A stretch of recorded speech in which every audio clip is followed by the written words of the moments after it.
recently there was this story going around that a conservative group had accused Representative Alexandria Ocasio-Cortez and her staff of committing some sort of campaign finance violation, which apparently campaign finance experts are saying is not actually against the law what they did. And in fact, the group had been openly talking about the way that they were using money since 2016 at the very least.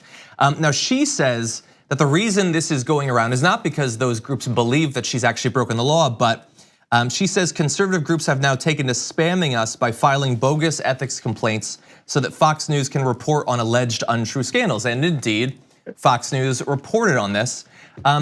Do you worry at all, as someone who you're an activist and you do a lot of your work online, the idea that sort of hijacking the news cycle for something, like whether this ends up to have anything behind it, the people who initially spread it and are concerned about it are never gonna know, they're not gonna pay attention to it. So what do you think about the implications of this sort of action being taken? I think it's a really interesting point, right? So we have these baseless charges. And NBC News said there's no evidence for what they're claiming. It's just another instance in this long line of ridiculous accusations and attacks against Congresswoman Ocasio-Cortez. So you have this operation, this well-funded, like clearly like deliberate and targeted operation to smear her with every chance they get. But the dynamic you point out is how those things trickle up the right-wing media infrastructure. And if you look at how these things spread, in some instances from 4chan, that end up on Breitbart or InfoWars, but then get aggregated by sites like the Daily Caller, who do a little bit less, have convinced enough people in the right-wing media that they're reputable enough to cite, pretty soon it's on Fox News. So you have this stream of misinformation going from the darkest corners of the internet all the way up to the cable network that the president watches religiously, and it's alarming. But moreover than that, you've got millions of people relying on this for their main source of information, if not their only source of information. So between that and the disastrous misinformation effects we see in social media, like it's so easy to smear someone. And when you have a motive, and it's this congresswoman who's young and inspiring and capturing like the hearts and minds of millions, that's an easy target for them. Why wouldn't they just use this infrastructure they've been enriching for 3 decades to continue their attacks on her this way?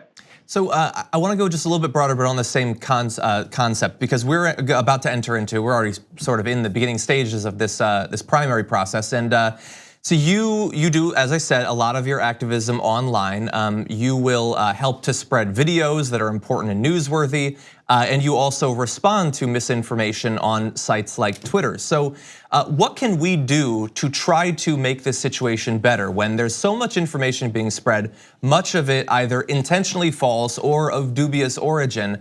What can we do to help to make the online dialogue during this election as productive as possible? That's a good question. I think the first thing we could do is take a breath. Like when you see something that might elicit an immediate, strong, visceral reaction, take a step back, take a breath, and assess it.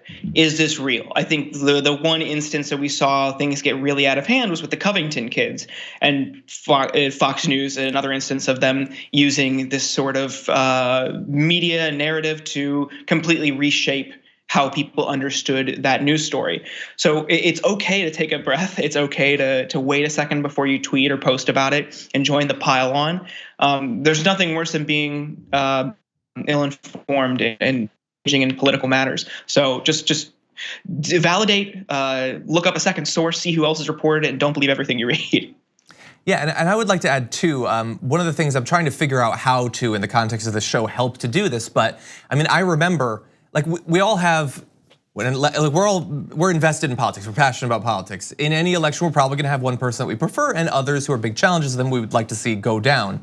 So I would just caution our audience, if you see something that is just perfect, an attack against the person running against your preferred candidate, if it seems too good to be true, maybe it is, and maybe look into it, and maybe every crazy conspiracy theory that feels so good to retweet in the moment isn't actually true, even if we feel like the person who's spreading it should be trustworthy. So that would be my advice. But thankfully you are very reliable on Twitter, so I'm not too worried about that coming from you.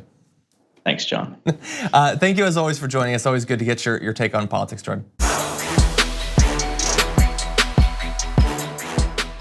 Thank you very much for watching this clip from The Damage Report. If you liked it, don't forget to subscribe to this channel and ring the bell on YouTube to get notifications of our new videos. And of course, you can catch the full Damage Report live every weekday at 1 p.m. Eastern, 10 a.m. Pacific on TYT Network on YouTube TV.